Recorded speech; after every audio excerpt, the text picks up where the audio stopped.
Deuses são uma criação dos homens para dar respostas àquilo que eles têm medo de dar a si mesmos. Imagine-se flutuando no meio de um universo vasto e silencioso, cercado por um mar infinito de estrelas e galáxias. A Terra, esse pequeno ponto azul que chamamos de lar, gira sem parar em torno de uma estrela insignificante, perdida em uma galáxia que é apenas uma entre trilhões. Você é um ser humano, vivendo por alguns breves momentos, uma existência minúscula dentro de algo tão grande que mal podemos começar a entender. E então surgem as perguntas: quem somos? Por que estamos aqui? De onde viemos e para onde vamos? Essas questões, que parecem estar gravadas no âmago da nossa existência, ecoam no vazio do universo. Mas o silêncio é a única resposta. Quando você olha para a vastidão do cosmos e percebe sua própria pequenez, a sensação pode ser esmagadora. É fácil sentir-se insignificante, como se nada do que você fizesse tivesse realmente importância. Nossas lutas diárias, nossos sonhos, nossos medos, tudo isso parece perder o sentido diante da imensidão que nos cerca. Essa é a crise da existência, a percepção de que talvez não haja um propósito maior. Talvez não haja respostas prontas para as perguntas que mais nos atormentam. E é aí que o desespero pode surgir.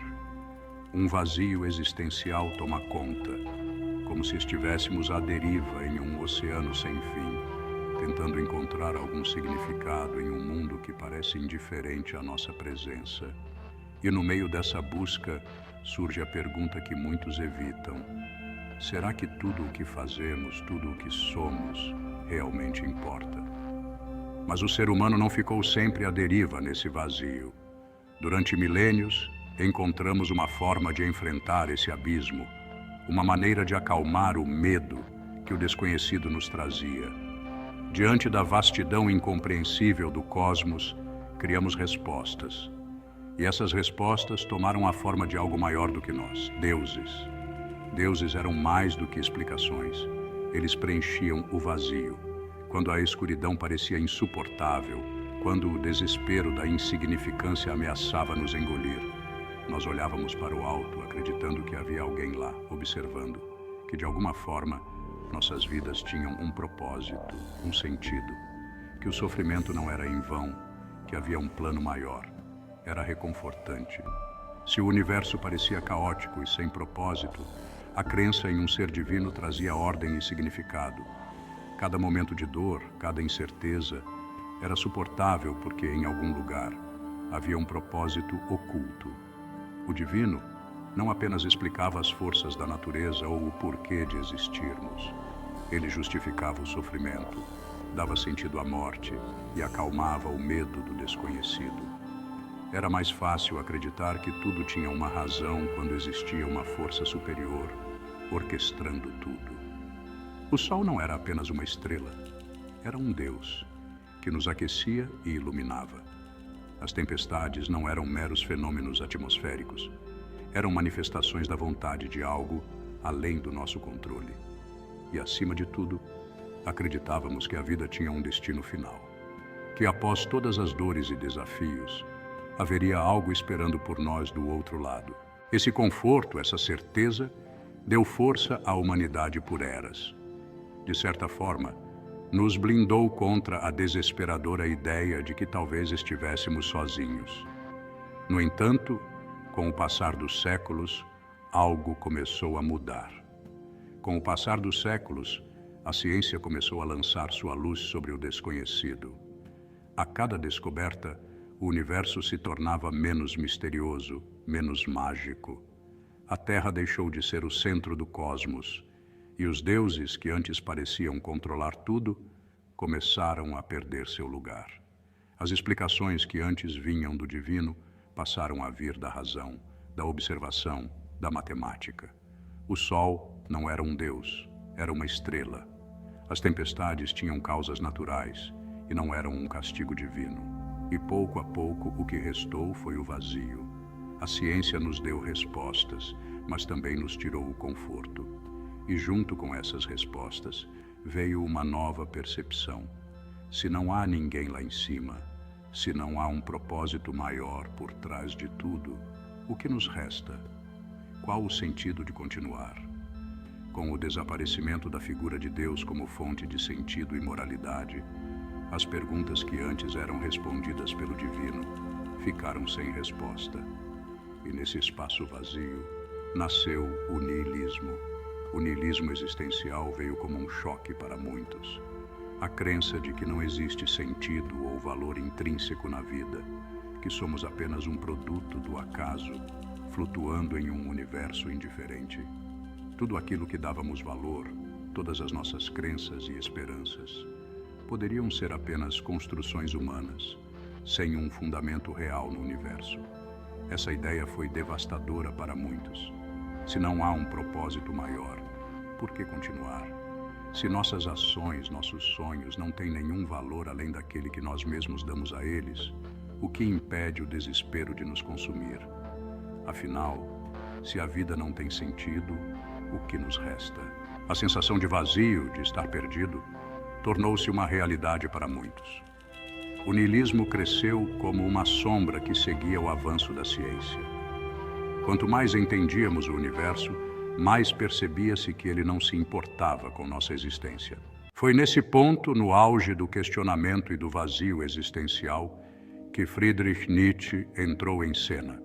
E, ao contrário do que muitos pensam, ele não era um nihilista. Pelo contrário, ele foi talvez um dos maiores críticos do niilismo, embora tenha se tornado famoso por uma de suas frases mais mal interpretadas: Deus está morto. Essa frase não era um grito de vitória contra a religião, como muitos a utilizaram. Não era uma declaração triunfante de ateísmo. Para Nietzsche, a morte de Deus representava algo muito mais profundo e trágico: o colapso de uma estrutura moral e de sentido que havia sustentado a humanidade por milênios. Deus, como símbolo de tudo aquilo que nos dava um propósito, estava morto. Mas não porque a ciência ou o ateísmo o mataram, e sim porque, para a sociedade, o conceito de Deus havia se tornado insustentável, insuficiente diante das novas realidades. Com a morte de Deus, Nietzsche via o surgimento de um grande vazio. Se antes o divino preenchia nossas vidas com significado, agora restava apenas um abismo de incertezas. Esse vazio, ele acreditava, deixava a humanidade à beira do niilismo, à beira de acreditar que nada mais importava, que a vida não tinha valor. Mas Nietzsche não parou aí. Ele não aceitou esse destino. Para ele, o niilismo era uma fase de transição, algo que precisava ser superado. Se os antigos valores e sentidos haviam ruído, então cabia ao ser humano criar novos. Ele acreditava que o ser humano era capaz de preencher o vazio deixado pela morte de Deus com algo maior, com valores que ele próprio criasse, com um sentido que nascesse de sua própria força de vontade. Ele chamou essa superação do niilismo de niilismo ativo. Em vez de sucumbir à desesperança, Nietzsche acreditava que deveríamos encarar o vazio de frente e usar nossa liberdade para criar. Criar arte, filosofia, literatura, criar, acima de tudo, novos significados para nossas vidas. O ser humano deveria se tornar o criador do seu próprio destino, viver de forma autêntica, sem depender de verdades absolutas impostas de fora. Nietzsche via nisso um caminho de superação. Se antes o ser humano vivia à sombra de Deus, agora, sem essa sombra, ele era livre para se tornar o que quisesse, livre para inventar, para experimentar, para dar à sua própria vida o sentido que ele escolhesse. E é nesse ponto que Nietzsche faz uma distinção crucial entre o niilismo passivo e o niilismo ativo. O niilismo passivo é a rendição. É quando você olha para o vazio, percebe que a vida não tem um sentido intrínseco e simplesmente aceita isso de forma apática. Deixa-se levar pela correnteza. convencido de que nada importa, que nada do que você faça pode mudar a realidade de uma existência sem propósito. Nesse estado, o desespero se transforma em uma paralisia silenciosa. É como se, ao perceber o abismo, você simplesmente desistisse de lutar. Muitos vivem assim, resignados, sem tentar superar o vazio. Mas Nietzsche não queria isso. Ele viu no niilismo passivo um perigo, uma decadência da vitalidade humana. Para ele, viver sem propósito não era uma solução, era uma doença da alma. Aceitar o niilismo passivo era um caminho para a estagnação, para uma vida de mera sobrevivência, sem paixão, sem criação, sem autenticidade. E é aqui que entra o niilismo ativo. Para Nietzsche, o niilismo ativo é a resposta ao vazio. É quando você encara a falta de sentido com coragem, sem fugir ou se render, e decide fazer algo a respeito. Não há valores ou verdades absolutas? Ótimo, então crie os seus. O universo é indiferente à nossa existência? Perfeito, porque isso significa que somos livres para moldá-la da maneira que quisermos. O niilismo ativo é um ato de criação, de superação. Ele nos chama a inventar novos valores, novos significados para nossas vidas, através da arte, da filosofia, da ciência, da cultura, de qualquer forma de expressão que nos permita dar sentido à nossa própria existência. Não se trata de encontrar um propósito pré-determinado, mas de construir um. Trata-se de abraçar a liberdade que o vazio nos oferece, de viver com autenticidade, sem depender de um sentido imposto de fora. Nietzsche acreditava que esse era o caminho para superar o niilismo. A falta de um sentido maior não era uma sentença de desespero, mas uma oportunidade. Uma oportunidade de viver uma vida verdadeira, criada por você mesmo, onde você decide o que tem valor e o que importa. No niilismo ativo, o ser humano se torna o criador, não o espectador passivo. A vida não precisa de um propósito cósmico para ser significativa. Ela pode ser significativa porque você a fez assim. E foi a partir dessa visão que o existencialismo encontrou suas raízes, profundamente influenciado por Nietzsche. Talvez um dos seus maiores defensores tenha sido Jean-Paul Sartre, que levou adiante essa ideia de liberdade radical. Para Sartre, o ser humano é jogado no mundo sem um propósito pré-definido, sem uma essência que o anteceda. A existência precede a essência. Essa frase é o coração do existencialismo. O que isso significa? Significa que, ao contrário do que se acreditava por séculos, não nascemos com um propósito, uma missão ou uma essência já definida. Primeiro, existimos e depois, com o tempo, construímos quem somos. Decidimos o que nos define, o que é importante para nós. Não há um plano maior que nos diga o que devemos ser. Nós mesmos criamos esse plano, esse significado.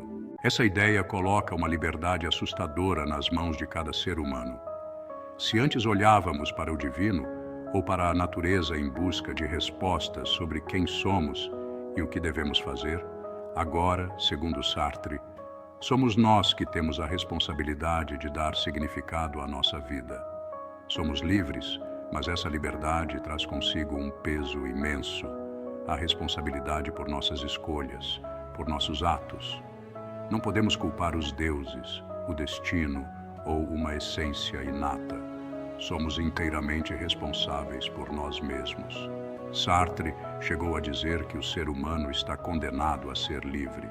Condenado porque essa liberdade não é algo que podemos rejeitar. Ela está lá, desde o momento em que tomamos consciência de nossa existência. Não há como escapar dela. E com essa liberdade vem o fardo de decidir, de criar, de construir a nós mesmos a cada passo, a cada escolha. Mas essa liberdade também traz poder. O poder de decidir o que queremos fazer com nossas vidas, de encontrar ou criar um sentido onde talvez não haja nenhum. O existencialismo assim como o niilismo ativo de Nietzsche nos chama a assumir o controle de nossas próprias existências, a olhar para o vazio e não recuar, mas avançar, sabendo que somos nós que daremos significado a tudo o que fizermos. Essa liberdade, ao mesmo tempo assustadora e empoderadora, nos lembra que, no fim, somos os artesãos da nossa própria vida. Não há uma essência que nos limite. A essência somos nós que criamos, a cada escolha, a cada ato, a cada dia. Essa liberdade, como Sartre nos lembra, não é apenas uma dádiva.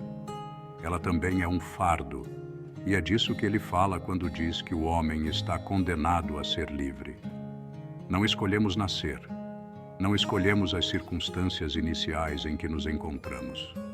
Mas, uma vez que estamos aqui, somos totalmente responsáveis por nossas escolhas. Não há como fugir disso. Esse é o paradoxo da liberdade.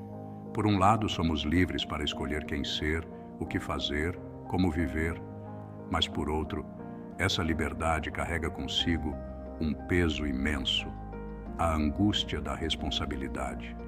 Cada escolha que fazemos define quem somos, molda nossa essência e, ao mesmo tempo, nos separa de todas as outras possibilidades que poderíamos ter seguido.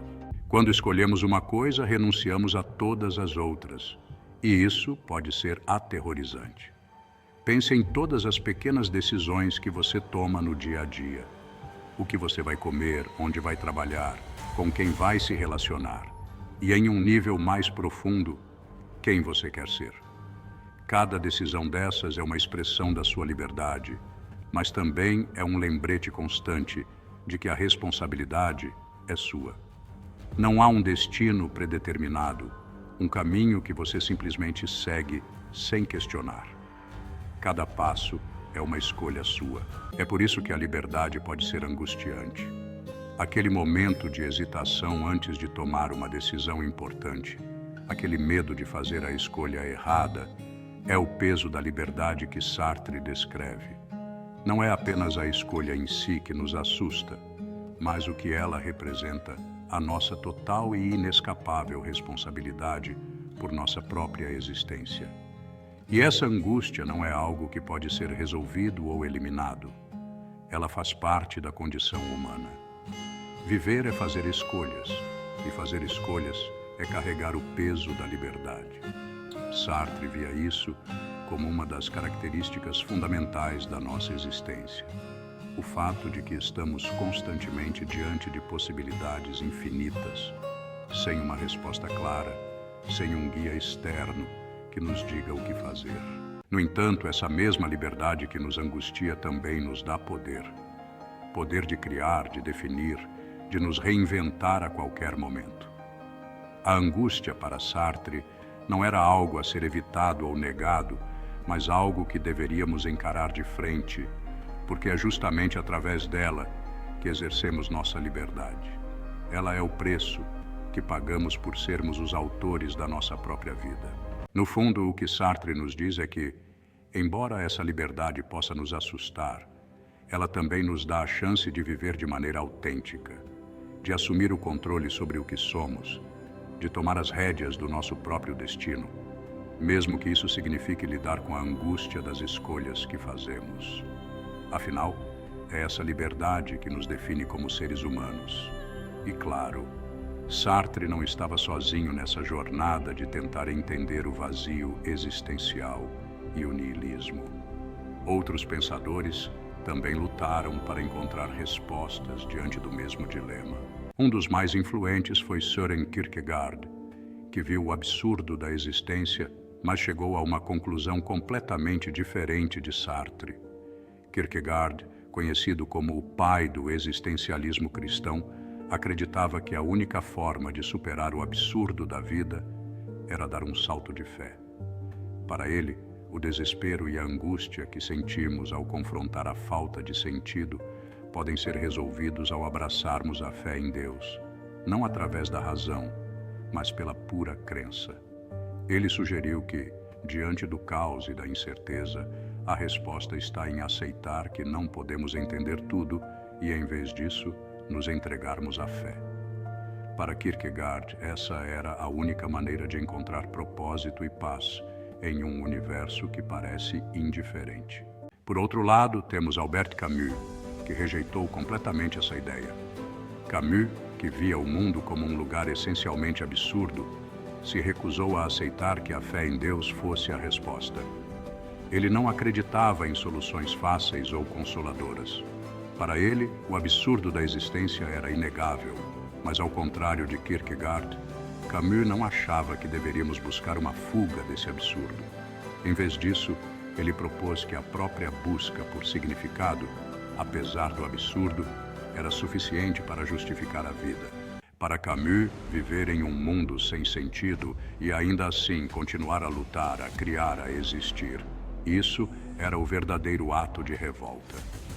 Ele chamava isso de abraçar o absurdo. Segundo Camus, o fato de a vida não ter um sentido intrínseco não é algo que deve nos desanimar. Ao contrário, é uma oportunidade para nós criarmos o nosso próprio significado, sem precisar recorrer à fé ou a qualquer sistema externo. Camus via isso como uma forma de liberdade. Sim, o universo pode ser indiferente e desprovido de propósito, mas isso não significa que nossas vidas não possam ter valor. O valor vem do que fazemos, de como enfrentamos essa realidade. Ele argumentava que viver plenamente, abraçando o absurdo e criando nossas próprias respostas, era a forma mais autêntica de existir. Esses dois pensadores, Kierkegaard e Camus, representam dois caminhos completamente diferentes em resposta ao niilismo. Um sugere a fé e o outro, a aceitação corajosa do absurdo. Kierkegaard saltaria cegamente para os braços de Deus, enquanto Camus se recusaria a pular, optando por continuar andando, mesmo sabendo que o chão poderia desaparecer a qualquer momento. No final, ambos reconhecem o vazio, mas oferecem diferentes formas de enfrentá-lo. Kierkegaard vê a fé como um refúgio, enquanto Camus vê o confronto com o absurdo como um ato de liberdade. Para cada um de nós, a escolha de como reagir a esse vazio permanece aberta. Uma liberdade que, como já vimos, pode ser ao mesmo tempo libertadora e angustiante. E no fim, o que fica claro é que a busca pelo significado da vida não tem uma resposta definitiva, nem simples. Não existe um caminho único ou uma solução clara que possa resolver o dilema do absurdo da existência. Cada pensador, cada filósofo ofereceu uma perspectiva diferente. E mesmo com todas as suas contribuições, a resposta continua em aberto. A complexidade dessa questão não é algo que podemos resolver com uma fórmula, uma receita pronta. O vazio existencial, esse abismo de incerteza, é algo que todos, de alguma forma, temos que encarar. Mas a beleza dessa busca está justamente na liberdade que ela nos oferece. A liberdade de decidir como encarar esse vazio. A liberdade de dar o nosso próprio significado à vida. Para alguns, esse significado pode vir através da fé, como sugerido por Kierkegaard. Para outros, pode ser a aceitação do absurdo, como Camus nos ensina. Para outros ainda, talvez seja através da criação de valores próprios, como Nietzsche propôs. Mas no final das contas, o que importa não é encontrar uma resposta única, mas sim encontrar uma maneira pessoal de lidar com a incerteza e de viver com ela. Talvez, no fundo, o sentido da vida não seja algo que se encontre como se fosse um destino a ser alcançado. Talvez o verdadeiro significado esteja em como enfrentamos a vida enquanto ela está acontecendo, em como damos forma à nossa existência no processo de vivê-la, em como escolhemos dar valor ao que realmente importa para nós, mesmo quando sabemos que, em um nível cósmico, tudo isso pode ser efêmero. A busca pelo sentido, a busca pela resposta é o próprio significado. Ela nos força a refletir, a questionar, a criar, e talvez seja isso que dá cor e intensidade à nossa existência, não a resposta em si, mas a jornada, a luta constante para encontrar algo que, mesmo que nunca seja definitivo, faça sentido para nós. A conclusão, portanto, é que a vida, em seu vazio, nos oferece a chance de sermos os criadores de nosso próprio propósito.